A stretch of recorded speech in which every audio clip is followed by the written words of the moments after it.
Bom dia, meu nome é Leonardo Lopes e hoje vamos continuar a série de análises sobre o seriado Shogun de 2024. Já analisamos os 4 primeiros episódios e hoje vamos fazer análise do 5º episódio, que chama-se Domado pelo Punho. Como sempre, aviso que a nossa análise está cheia de spoilers, então se você ainda não assistiu a esse 5º episódio, eu sugiro que vá primeiro assistir e depois venha ver essa apresentação, análise que vamos fazer aqui. Bem, dito isso, o 5º episódio ele começa exatamente da onde o quarto terminou. Ou seja, o Nagakado, que é o filho do Toranaga, ele fez aquela artimanha para matar os emissários do Ishido, que é o principal rival político do Toranaga, e aí esse filho do Toranaga mata os emissários diplomáticos que haviam sido mandados lá pelo Ishido. E o episódio começa justamente com uma cena dramática, com as pessoas do vilarejo de Izo recolhendo os corpos dos emissários que haviam sido mandados, que agora estão completamente dilacerados porque foram acertados pelas bolas de canhão que o Nagakado tinha posicionado para então matá-los. O episódio começa com isso. Isso é claramente um sinal de agressão, um sinal de violência e de uma quebra do pacto entre os 5 regentes, dos quais o Toranaga é um deles, e um claro sinal de início, sinalizador de o início de uma guerra. Após isso aparece o Toranaga, que estava vindo da cidade de Edo, e ele vem com um grande exército.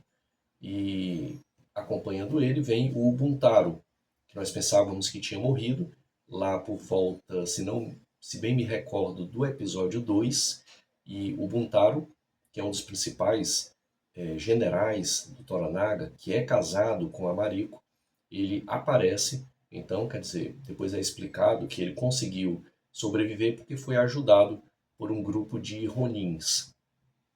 Bem, nesse ínterim, a mãe do herdeiro, do filho legítimo do Taiko, que é o antigo governante do Japão, a mãe desse herdeiro, a senhora Oshiba, ela chega na cidade de Osaka.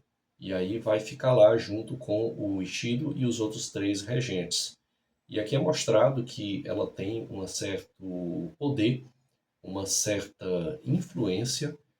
A situação da mulher no Japão, pelo menos como mostrado na série, é bastante difícil. É uma sociedade bastante patriarcal, uma sociedade bastante machista e isso é mostrado da forma como outras personagens femininas passam por dificuldades, mas a senhora Oshiba ela tem uma certa influência e poder por ser a mãe do herdeiro legítimo ao trono maior do Japão, que no caso ali seria com o título de Taiko. O Ishido, ainda lá em Osaka, ele recebe a cabeça do Josen, que era o principal emissário dele, um dos principais generais, e que foi morto de forma brutal no ataque que o filho do Toranaga fez. E isso claramente é recebido então como um sinal de que o Toranaga rompeu ali com os regentes, com os 5 regentes, e que agora o próximo caminho inevitável é a guerra. O Toranaga, ele, a princípio, ele critica bastante a ação do filho dele, o Nagakado, dizendo que ele foi domado pelo punho. É daqui que vem o título desse episódio. Ou seja, ele diz que a maior parte dos homens acaba sendo domado pelo punho, ou seja, preso pelo punho de outro mais forte, assim como o falcão é utilizado dessa forma pelos homens. Né? Então ele diz que o filho dele errou, que o filho dele ainda não amadureceu enquanto uma liderança. Mas, posteriormente, ele vai dizer que esse ato foi benéfico no sentido de que forçou o inimigo a vir contra ele.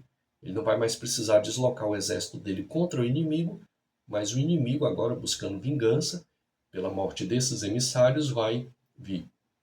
Então fica um pouco dúbia essa ação do Toranaga. Muitas das ações dele são extremamente dúbias. A gente não sabe muito bem ao certo como ele, quais são as reais intenções. Isso só vai ficar mais claro à medida em que a série for terminando. Aqui nós estamos ainda na metade dessa série. Bem, uma outra cena bastante significativa desse episódio é que o Buntaro ele vai morar lá junto da casa da casa do Blackthorn, aonde já estão morando a consorte dele, a Fuji, e a esposa, a Mariko.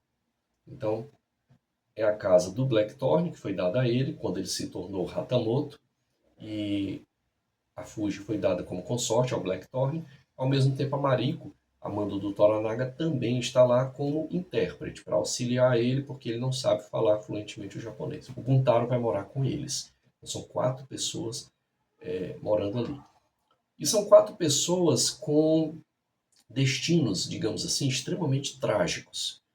O Buntaro é um soldado, um grande general, mas que tem uma relação extremamente conflituosa com a Mariko. Então, ele é alguém que muitas vezes tem um caráter extremamente questionado, que falha, inclusive, em seguir o código de honra dos samurais, que é o Bushido, justamente por essa relação conflituosa com a Mariko. A Mariko, por sua vez, também tem uma história trágica. O pai dela se envolveu em um conflito político e, por conta desse conflito, ele foi desonrado e teve que cometer o seppuku, o suicídio ritual japonês, e ao mesmo tempo matar toda a família dele. E somente a Mariko foi poupada. Então ela se sente culpada por ter sobrevivido enquanto toda a família e o próprio pai morreram. O Blackthorn é um navegante inglês, estava a mando do reino holandês e que está numa terra estrangeira que o hostiliza o tempo todo. E a Fuji perdeu o marido e o filho, bebezinho ainda, por conta daquela afronta que o marido dela fez ao Ishido lá no primeiro episódio. Então são 4 pessoas com um destino extremamente trágico, com feridas emocionais terríveis e que vão ter que conviver no mesmo episódio. E esse jantar é justamente uma simbologia dessa situação extremamente conflituosa. No jantar repleto de uma animosidade, de uma hostilidade, o Buntaro fica o tempo todo hostilizando o Blackthorn.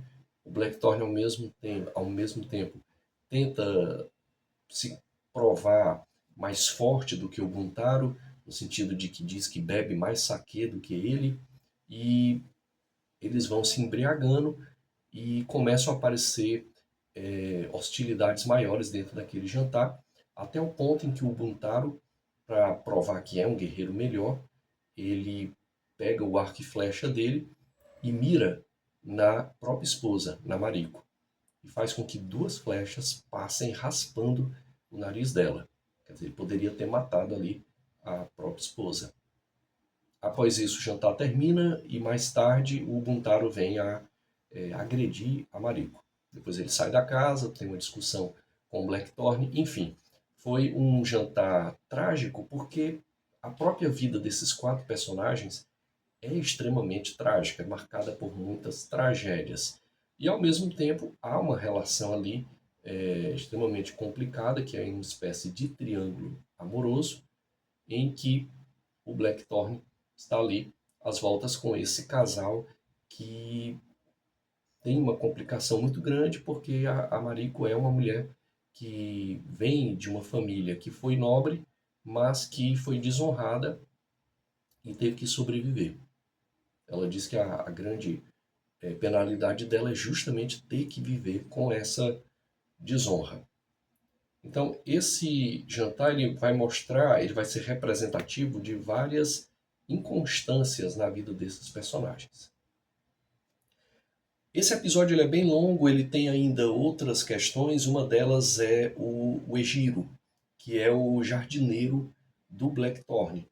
É uma pessoa simples, tanto que é explicado que ele não deve nem ser chamado de Ejiro Sama, ele não tem um título de mais formal, ele é um simples jardineiro e ele mostra como ele representa muito bem a questão do paisagismo, do equilíbrio, da beleza e da harmonia homem-natureza, que é tão representativa do Japão e principalmente do período Edo, que é um período mais artístico do Japão, ali pelo século XVII e além. E o Blackthorne, ele ganhou anteriormente do Toranaga um fazão e quis preparar o fazão colocando o fazão para maturar, como ele chamou, mas o bicho acabou ficando podre. E o Ejiro retira o fazão porque ele estava podre. E matam o Ejiro por conta disso. Porque quando o Blackthorne colocou o fazão lá, ele falou brincando que quem mexesse naquele fazão iria morrer. Ele disse isso brincando de uma forma bem metafórica.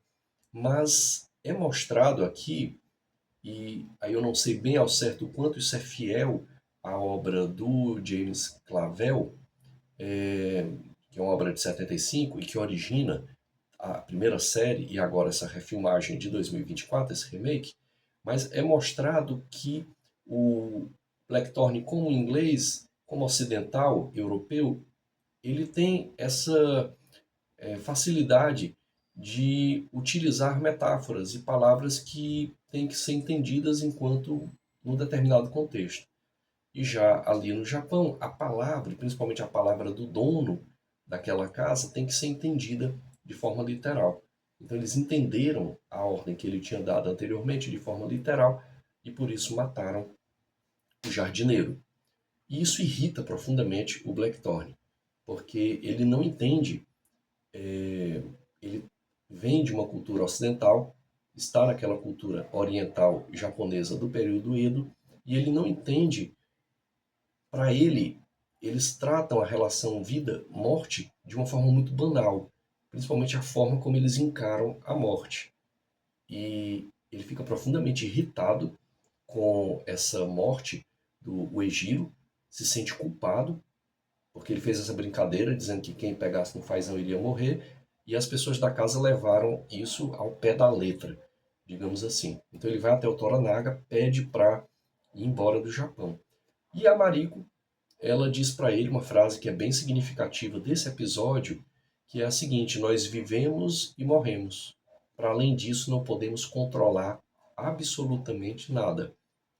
Essa é uma frase bem significativa porque mostra bem a forma como eles se relacionam com a existência, enquanto simples viver e simples morrer, e uma não necessidade de tentar controlar nada porque entendem que não é possível controlar nada. É interessante que logo após ela falar isso ocorre um terremoto, um grande terremoto. Esse terremoto devasta todo o exército do Toranaga, o exército que ele trouxe lá da cidade de Edo, das proximidades de Edo, e o próprio Toranaga é levado pelo terremoto. E é aí que o Blackthorne mostra como ele é uma espécie de ponto de inflexão, de contradição dentro daquela cultura. Porque aquela cultura aceita a vida e a morte da mesma forma. Mas o Blackthorne ele não aceita a morte, ele não aceita a derrota, ele não aceita que ele não pode ser senhor do destino dele.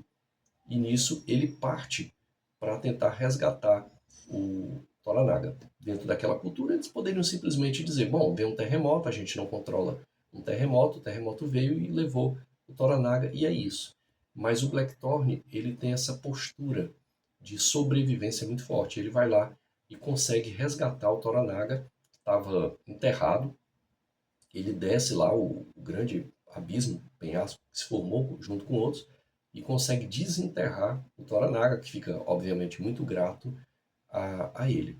Bem, esse foi o episódio 5, Domado pelo Punho. Eu espero que tenham gostado da análise. Se você gostou, eu peço que deixe um like, se inscreva no canal, compartilhe e esperamos poder trazer dentro em breve a análise do sexto episódio. Até mais, obrigado.